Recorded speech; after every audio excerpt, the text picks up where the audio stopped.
আসসালামু আলাইকুম বন্ধুরা, যারা ফেসবুকে নতুন কাজ শুরু করেছেন তাদের জন্য এই টিপসটা কিন্তু কাজে লাগবে।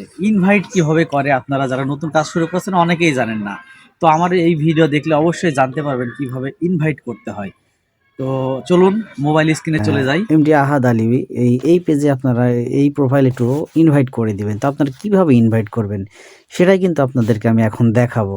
প্রথমে যে থ্রি ডটে যাবেন, এখানে গিয়ে দেখবেন ইনভাইট ফ্রেন্ড লেখা আছে, এখানে ক্লিক করবেন। আপনাকে সিলেক্ট করে নিয়ে যাবে আপনার প্রোফাইলে। পেজ দিয়ে কখনোই ইনভাইট করা যায় না, এটা আপনাদেরকে মনে রাখতে হবে। তো এখানে চলে আসলাম, আসার পরে আবারও থ্রি ডটে যাব, যাওয়ার পরে এখন ইনভাইট ফ্রেন্ডে ক্লিক করব। এখন যাদেরকে ইনভাইট করব এই লিস্টটা চলে আসলে দেখেন এখানে আপনি 1000 আছে, এখানে ক্লিক করে দিবেন, একবারে 1000 সিলেক্ট হয়ে যাবে। তো এরপরে আপনি কি করবেন, ইনভাইট সেন্ড ইনভাইট, এখানে ক্লিক করে দিবেন। এই যে ইনভাইট সেন্ড, তো আপনার 1000 বন্ধুর কাছে, আপনার প্রোফাইলের ফ্রেন্ড লিস্টের 1000 জনের কাছে কিন্তু আপনার এই ইনভাইটটা চলে গেল। এখন তো এখন এতক্ষণ থেকে যা যা দেখলেন, ঠিক এই প্রসেসে যদি আপনি চেষ্টা করেন অবশ্যই ইনভাইট করতে পারবেন। ধন্যবাদ সবাইকে।